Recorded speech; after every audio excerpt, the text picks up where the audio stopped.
आदरणीय बंधुओं, माताओं व मेरी प्यारी बहनों, राधे राधे। आपका हमारे इस YouTube चैनल पर बहुत बहुत स्वागत है। बंधुओं, आज हम इस वीडियो में माघ महात्म का प्रथम अध्याय सुनेंगे, जिसे सुनने सुनाने से भगवान श्री हरि की कृपा से मनुष्य पापों से मुक्त होकर वैकुंठ लोक को पाता है। महात्म सुनने के बाद यदि आप हमारे चैनल पर नए हैं तो कृपया हमारे चैनल को सब्सक्राइब करें, बेल आइकन को प्रेस करें ताकि हमारी वीडियो की नोटिफिकेशन सबसे पहले आप तक पहुंचे।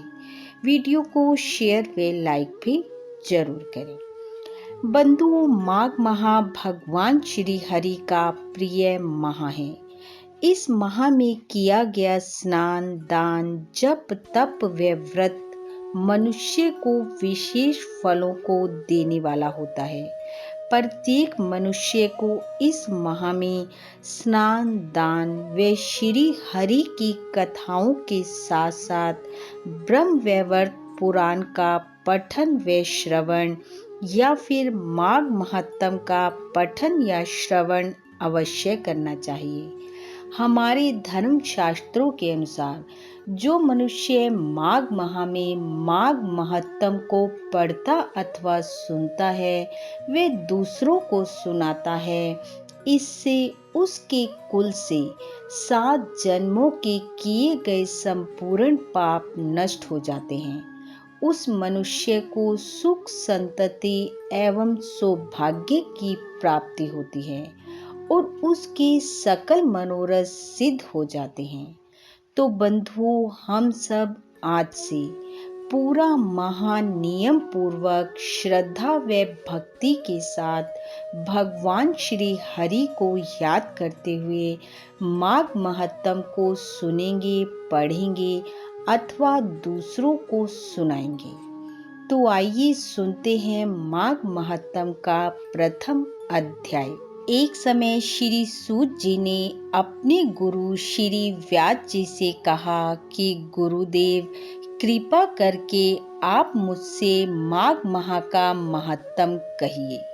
व्यास जी बोले, एक समय यज्ञ के स्नान के पश्चात रघुवंश के राजा दिलीप शिकार की सामग्री से युक्त होकर अपने सैनिकों के साथ जंगल में शिकार खेलने के लिए अपनी नगरी से बाहर निकले।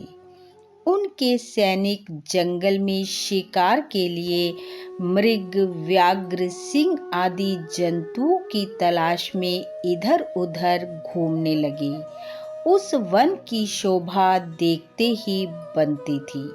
वन में वृक्षों पर कहीं मोर नाच रहे थे, कहीं कहीं मृगों के झुंड फिरते थे, कहीं गीदड़ अपना भयंकर शब्द कर रहे थे, कहीं गैंडों का समूह हाथियों के समान फिर रहा था, कहीं वृक्षों की कोटरों में बैठे हुए उल्लू अपना भयानक शब्द कर रहे थे, कहीं सिंगों के पद चिन्हों के साथ घायल मृगों के रक्त से धरती लाल हो रही थी, कहीं दूध से भरी थनों वाली सुंदर भैंसें फिर रही थी, तो कहीं हरी हरी लताएं वन की शोभा को बढ़ा रही थी। कहीं बड़े बड़े पेड़ खड़े थे तो कहीं उन पेड़ों पर बड़े बड़े अजगर और उनकी केचुलियां पड़ी हुई थी। उसी समय राजा के सैनिकों के बाजों की आवाज सुनकर एक मृग वन में से निकलकर भागने लगा और बड़ी बड़ी चौकड़ियां भरता हुआ आगे बढ़ा। राजा ने उसके पीछे अपना घोड़ा दौड़ाया, परंतु मृग पूर्ण शक्ति से भागने लगा और कांटेदार वृक्षों के एक जंगल में घुस गया। राजा ने उसके पीछे वन में प्रवेश किया, परंतु मृग दूर जाकर राजा की दृष्टि से ओझल हो गया। राजा वन में अपने सैनिकों सहित प्यास के मारे अति दुखित हो गया। दोपहर का समय होने के कारण, अधिक चलने के कारण राजा के सैनिक थक गए और घोड़े रुक गए। कुछ ही दूरी पर राजा ने एक सुंदर सरोवर देखा। सरोवर का जल सज्जन व्यक्ति के हृदय के समान स्वच्छ और पवित्र था। लहरों से सरोवर का जल बड़ा सुंदर लगता था। जल में अनेक प्रकार के जल जंतु, मछलियां इधर उधर फिर रही थी। दुष्टों के समान निर्दयी चित्त वाले मगरमच्छ भी थे। किसी किसी जगह लोभी के घर के समान सीमाल भी पड़ी हुई थी। जैसे विपत्ति में पड़े हुए लोगों के दुख को कोई दानी पुरुष दूर करता है, वैसे ही यह सरोवर अपने जल से सबको सुखी करता था। जैसे मेघ चातक के दुख को हरता है, वैसे ही इस सरोवर को देखकर राजा की थकावट दूर हो गई। रात्रि को राजा ने वहीं विश्राम किया। सैनिक पहरा देते हुए चारों तरफ फैल गए। इतना कहकर व्यास जी ने सूत जी से कहा कि हे सूत जी, रात के अंतिम समय में शूकरों के एक झुंड ने सरोवर पर आकर पानी पिया।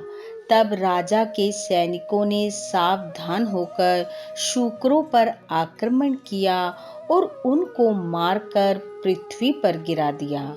और शिकार कर सभी सैनिक प्रसन्नता के साथ राजा के पास आए। प्रभात हो जाने के कारण राजा उनके साथ अपनी नगरी की ओर चल पड़ा।